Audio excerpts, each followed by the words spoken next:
And I want to start by thanking all of you for your patience. I know that information about this started coming out last night, and this is the first time I've had to sit still, obviously, since about 6 o'clock this morning. And so I do appreciate everyone's patience. What I can tell you so far is that last night, all of the police officer, detective, and sergeant members of our rapid response team met, and as a result of that discussion, voted as a group to offer their resignation from their assignment with the rapid response team. These people will all still be the Portland Police Bureau employees, but our rapid response team is a voluntary assignment within the Police Bureau. This represents approximately 50 people that we're talking about. And, as you know, the rapid response team, or, we call everything by its initials in the Police Bureau, the RRT, is responsible. It's an all hazards team. And so it's responsible for public order policing, which is most often what we use it for, but it's also trained and available for things like large scale searches, human-made and natural disaster response, and other large incidents requiring a highly trained and coordinated response for whatever the mission is. I want to just acknowledge how challenging these times are, how challenging they have been for really the last couple years since the beginning of the pandemic. Certainly all of just the national conversation and events in the wake of the murder of George Floyd and the tremendous amount of stress that has been placed on our entire organization, certainly the members of RRT, as a result of some really difficult times that they went through in over 150 nights of sustained civil unrest in the last year in this city. All that being said, as your police bureau, we are committed to providing the community the best service that we can. And this does not mean that there will be no response in public order situations. We'll use the resources that we have. Some of what I've been doing this morning is meeting with partners from other agencies and other folks in the policing community to make sure that we have a plan in place to protect the community no matter what happens within the resources that we have. So with that, I'm sure there are lots of questions. I'll try to get to as many of them as I can. All right, so we'll move on to questions. I'll take them in order again. Nick Budnick has his hand up first. So Nick, go ahead and unmute. Is it your intent to, well, can you go into more details about what your intent is to replace the members of RRT or replace its functions? So the officers all still work here. And, one of the things that we have used in the past is mobile field forces from the precincts with on-duty resources. We're looking at our options as far as staffing a little bit heavier on different shifts throughout the weekend. And we're also still just in conversations with RRT because obviously they've raised a lot of concerns that we want to try to address as their employer. But we will be able to adapt and use on-duty resources as necessary. Kelly Azar from K2, go ahead with your question. Thank you for taking the time. My question is a little bit of a two-part. It's one question, but two parts. First and foremost, you mentioned a little bit that it's not that police officers won't be responding to any sort of demonstrations or riots. Can you go into a little bit more detail about how you plan to continue to respond and what that will look like? And if you could also explain the other duties that officers, part of the RRT, did, and are we lacking that specialty and technicality now if we do have those large-scale searches or large-scale need for that expertise? In the long term, we will have to find some way to make sure that we have that capability that the public relies on. And then in the short term, we'll have to find a way to adapt and maintain as much of that capability as we can with the resources that we have. And we still have all the same employees, and we still have, you know, people in the organization with those skills. Really what this represents is, you know, they have offered to step away from that voluntary responsibility on that team.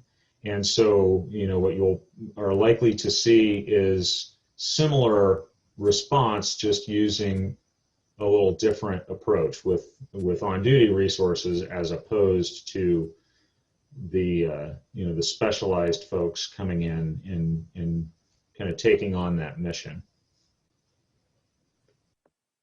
All right, Alex Zielinski is up next. Yeah, thank you. You mentioned how RRT, you know, raised concerns with you and other management last night. Can you explain kind of what concerns were raised and your kind of response to those concerns, and if you agree that those are valid problems?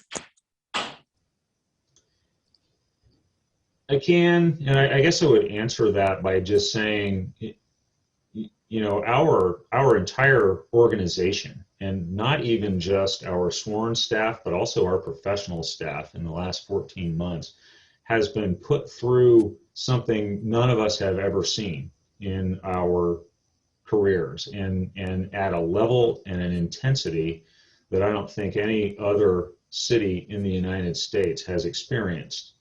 And so, you know, these are human beings, and they're committed professionals. I think it is a testament to the quality of people that we have here and the quality of training that we give them, that under some really, really extreme circumstances over the last 14 months, these men and women have continued to show up and try to serve the city every day. And so, you know, I think if you ask that much of anyone for that long, that takes a toll, and it takes a toll individually. And I think it really highlights the need for us to invest in the wellness of our employees. And there's a growing realization of the importance of employee and officer wellness in police organizations nationally. And so, you know, I think that this is something that we can move forward on, and I think, you know, it is certainly a difficult situation right now, but I think it is something that, if we're thoughtful about it, and if we come together as a community around these men and women who've made some tremendous sacrifices over the last 14 months, we have the opportunity to make this organization once again the place where everybody wants to be. And so that's certainly what I'm going to devote my energy to as long as I'm here. Okay, Audrey from KPTV is in line next. Go ahead, Audrey. Yeah, hi, thank you. Just to be a little bit more specific on a couple of things that were already asked, if there's a riot, say, tonight or tomorrow night, who exactly responds from the Bureau, and how is that coordinated? So we will use on-duty patrol resources to respond to those. We will be, I have directed that we stand up an incident management team, at least for tonight. We will probably end up doing that throughout the weekend. Obviously, I don't want to give away all of our plans, because that enables people to try to defeat them, but we will make sure that we have as close to adequate resources as we can get within just the limits that we have to deal with anything that comes up with on-duty resources. These events typically over the last 14 months have had impacts on call response times elsewhere in the city. That's one of the, you know, that is one of the problems that this continued, especially the sort of pseudo-organized criminal activity that goes on. You know, those events have been a drain on resources all along. But again, all of these officers who are on RRT still work for the police bureau, and so we can still have them come in and function as police officers, including in one of those situations, as we need to direct them to do so. We, you know, and no one on RRT is saying that they won't follow a lawful and policy authorized direction that they're given by the management of the police bureau. Sorry. Okay, Maxine Bernstein, go ahead, Max. Fortunately. I'm really sorry. Just timing away. Hi, thank you. I just have a couple of questions. One is this team is specially trained, and I know a federal judge in the past year ordered additional training for rapid response team officers. So if you're going to replace them with like mobile field force and patrol officers, how will you ensure that the training, that these officers get the training they need to do crowd control? That's my first question. And the larger question is, have you seen anything like this in your career of any team that has voluntarily decided to resign from their duties? And do you believe the Bureau is in a crisis situation where the relationship between the Bureau, City Hall, and the DA's office has deteriorated to such a point that there needs to be another alternative? There's a lot to unpack there, Max, and I may have to ask you to repeat some elements. I will gladly do that. Sorry, I just wanted to make sure I got that. No, that's totally all right. I'll do the best that I can, and I think I'll go kind of in reverse order. You know, as far as our relationship with our other partners in local government and in the criminal justice system, especially in times like this, there are always going to be friction points in those relationships. That's just normal. But one good thing that we do have in Portland and in Multnomah County is we have good relationships with those partners, and when things like this happen, we are able to sit down with one another and work through this kind of problem. And I do have confidence in the strength of our relationship with the district attorney, with the sheriff's office, with all of our local criminal justice and policing partners, that we'll be able to work through those friction points like we do all the time. You know, when you're working with really, really smart people on really difficult issues, sometimes those friction points arise. But you know, I don't expect that we'll see what some other cities have seen, where, you know, that relationship deteriorates and people aren't talking to each other. That's just, I don't see that happening here. And I think that can give the public some confidence, actually, that, you know, we are fortunate to have those relationships be as strong as they are. Have I ever seen anything like this in my career? No. I don't think any of us have. You know, I had a conversation with one of my mentors in policing earlier on in all of this situation, who has seen and done everything that there is to do. And his comment to me even was, I have no idea how to give you much advice on the situation that you're in, because no one's ever been through it before. But as an organization, we are resilient. We learn from our mistakes, we work through problems, we confront issues, and we care about our people, and we listen to them when they raise concerns. And so I think as long as we are just straightforward and honest with one another about where the issues are, I think we will be able to work through them. This is an incredibly resilient organization, and I still believe, I believe that's why it has held up as long as it has under some really, really difficult circumstances. And no, we have not been perfect. I don't think any organization would. And yes, we will hold people accountable when they get out of line. We'll do that in an appropriate way. We have a commitment to be fair about it to all involved. But, you know, all of those characteristics of this organization are what makes it, I think, resilient enough to get through this and a lot of other challenges that it faces. And so, having gone backwards, can you just briefly remind me of your first question? Okay, well, I've changed it. So my question is, in October, from what I understand, having read this letter from the union president, he sent a letter to the chief and the mayor outlining the concerns of RRT. They alleged that they were being used as a political pawn, that the supervisors were not allowed the power to determine the team's police tactics, that politicians were instead controlling those decisions, and requested that any investigations of their team members be done in a timely manner. So I wondered what was done to address that, and can the Bureau also order these officers to work as a team again? Well, in short, yes. I mean, we can give orders to our officers, and they have made it very clear to us that they will follow any lawful order that they are given. There's a way in our directives. If someone is ordered to do something that's unethical or that is against the law, then obviously we don't expect them to follow those orders. But there has never, in all of this situation, been any question about whether or not they'll do what we order them to do. Now, it's my responsibility to make sure that if we order someone to go out and do something, that I'm not subjecting them to any more risk than I absolutely have to. And that's why we have to be smart about how we send them out to do this work and what strategy we want them to follow to go do it. In regards to the letter in October, I think what you see in there is their perspective from where they are.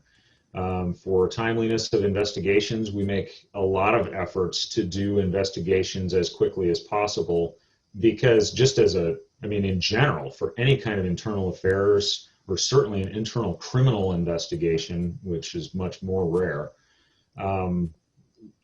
the longer you drag that out, it's not like fine wine. It doesn't get better with age. And so you need to resolve those issues as quickly as you can. It has been challenging on that front because of just the sheer volume of work that everyone has to do right now. And then once any kind of criminal inquiry starts, then a lot of times that will slow down the internal review of whatever the incident was.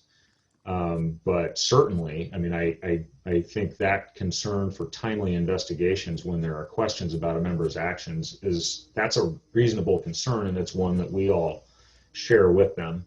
As far as any kind of politics are not really my business, and so I can't really speak to political issues surrounding the police bureau. My job is to make sure that I provide the safest environment with the clearest direction that I can for our members to go out and keep the community safe. And that's really where my focus is rather than on political issues. Thank you. All right. I know that we're getting close to the end of your available time, Chief. How about a couple more questions? Going to Tess Risky now. Go ahead, Tess. Hi, thank you. Chief Davis, I want to know, do you have any objection to District Attorney Mike Schmidt's office prosecuting PPB officers? I have no objection to police officers being held accountable when they engage in criminal activity. Accountability is a cornerstone of our profession, and I don't think anyone among all of our police professionals objects to people being held accountable. Of course, it's always our expectation of ourselves within the organization when we hold employees accountable that we afford them the due processes that they have a right to under the law and the collective bargaining agreement if they're part of one. And we expect, and frankly, I would say I would expect the district attorney to act in good faith and fairly to address any criminal issues that come up among our members. And that's a long-standing expectation. And, there are a lot of times where the police bureau will do an investigation and refer it to the district attorney's office for review to make sure that there aren't any criminal issues before we move forward with an administrative investigation. So, in short, my answer to your question is, of course, I expect the district attorney's office to perform its role in holding people accountable for criminal conduct, whether those people are Portland police officers or anyone else. And I think we all as professionals expect that, and we know that we're held to a very high standard. All right. Our last question will be Liz Birch. Go ahead, Liz. Thank you so much for your time today. Deputy Chief, you touched on this, but I want to ask more specifically. In the resignation of those 50 officers from RRT, did they bring up the indictment of an officer this week and the DOJ investigation into a detective? They brought up that among a lot of other things, yes. And I guess the way I would characterize this is, as I understand the situation, just having listened to people and really heard what they're saying, I think that really this is the culmination of a very long process. And it's not just an indictment that caused this to happen. I think this really has very deep roots in some really just, I don't even have the adjective for it, just really unbelievable things that they have been exposed to and subjected to over the last 14 months, particularly in the second half of 2020. And, I understand that those are very complex issues, but I also understand their perspective that, if you put a human being through what they were put through, that takes a toll. And when there is, and I have to honor their perspective in this situation and just understand where they're coming from, that, they're not feeling like that sacrifice that they have made necessarily has been understood very well, and that's their perspective, and I have to honor their perspective. But I guess what I'm trying to say is that I don't think it is just an indictment that caused this to happen. I think it is a very long, complicated history of things that have gone on over the last 14 months. Okay, with that, we will call it. I just wanted to let everybody know and remind everybody, especially those who got on late, that since Chief Lavelle is out at training this week, Deputy Chief Davis, his title is Acting Chief for this week. So in your coverage, just be aware of that. And then I think you all have our email, but for those of you that